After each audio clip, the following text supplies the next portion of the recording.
अंडे को फ्राई करने वाली बिल्डिंग से लेकर 7,500 बिटकॉइंस कचरे में फेंकने तक, आज आप जानेंगे दुनिया की सबसे महंगी गलतियों के बारे में।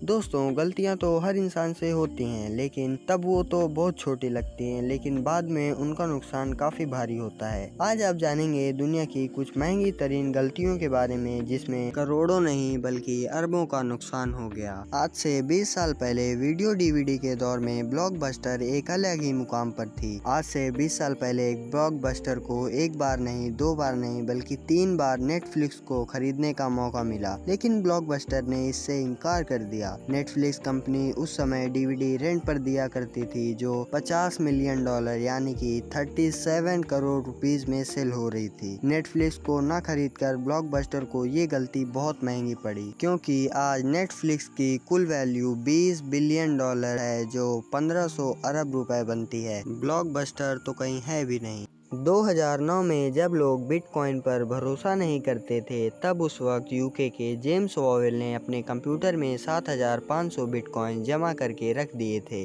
उस वक्त एक बिटकॉइन की कीमत 1 सेंट भी नहीं थी, और जब वो लैपटॉप बेच रहा था, तब उसने लैपटॉप की हार्ड ड्राइव अपने पास रख ली थी, कभी उसको बिटकॉइन बेचना पड़ जाए। 3 साल बाद अपने घर की सफाई करते वक्त उससे वो हार्ड ड्राइव कचरे में चली गई। जेम्स को इस बात का तब अंदाजा हुआ जब 2017 में एक बिटकॉइन की कीमत $17,000 और आज 2023 में एक बिटकॉइन की कीमत $27,000, यानी कि अगर जेम्स वो गलती ना करता तो आज जेम्स $202 मिलियन यानी 1500 करोड़ रुपए का मालिक होता।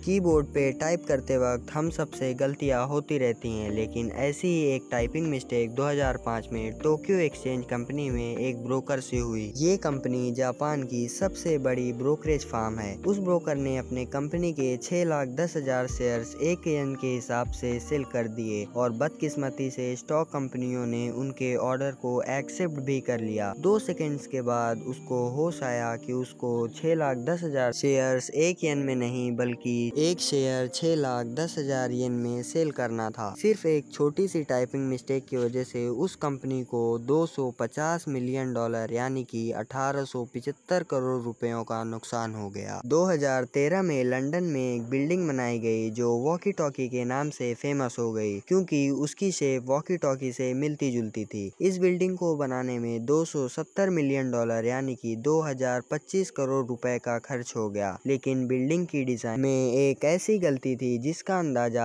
आर्किटेक्ट को तब हुआ जब उस इलाके में अजीब सी हलचल मच गई। इस बिल्डिंग के करीब पर गाड़ियों का प्लास्टिक जल जाता था और दुकानों में मौजूद फ्लोर मेट जल जाते थे, और लोग दिन के टाइम इस बिल्डिंग को देख भी नहीं सकते थे, क्योंकि बिल्डिंग के कर्व शेप ने सन की रेस को ट्रिपल करके रिफ्लेक्ट करना शुरू कर दिया था। रोशनी इतनी शदीद होती थी कि एक अंडे को भी फ्राई कर देती थी, और लास्ट में बिल्डिंग के मालिक को लोगों के नुकसान की भरपाई भी करनी पड़ी, और साथ ही बिल्डिंग के एक साइड पर सनशेड भी लगवाना पड़ गया। फ्रेंच रेलवे कंपनी एनसीएफ ने 2014 में हाई स्पीड ट्रेन्स बनाने का ऑर्डर दिया। इसके लिए इन्होंने $15 बिलियन यानी कि 1125 अरब रुपए का खर्च कर डाला, लेकिन ऑर्डर करते वक्त उन्होंने ऐसी गलती कर दी जिसका अंदाजा किसी भी को नहीं था। उनको इस गलती का अंदाजा तब हुआ जब पहली ट्रेन प्लेटफॉर्म पर पहुंची, लेकिन वो प्लेटफॉर्म पर फिट नहीं आ रही थी। पहले तो स्टाफ को लगा कि प्लेटफॉर्म छोटा है, लेकिन बाद में अंदाजा हुआ कि ट्रेन का साइज ही बड़ा है। लेकिन अब बहुत देर हो चुकी थी, क्योंकि तमाम ट्रेन्स का साइज अब यही रखा गया था, जो फ्रांस के टोटल 1300 प्लेटफॉर्म पर फिट नहीं आ सकती थी। तहकीकात में पता चला कि मेजरमेंट करते वक्त एक छोटी सी गलती ने पूरे फ्रांस को उलझा कर रख दिया। आखिरकार मजबूरन फ्रांस के तमाम रेलवे प्लेटफॉर्म को छोटा करवाया गया, जिसमें मजीद 412 करोड़ रुपए खर्च हो गए।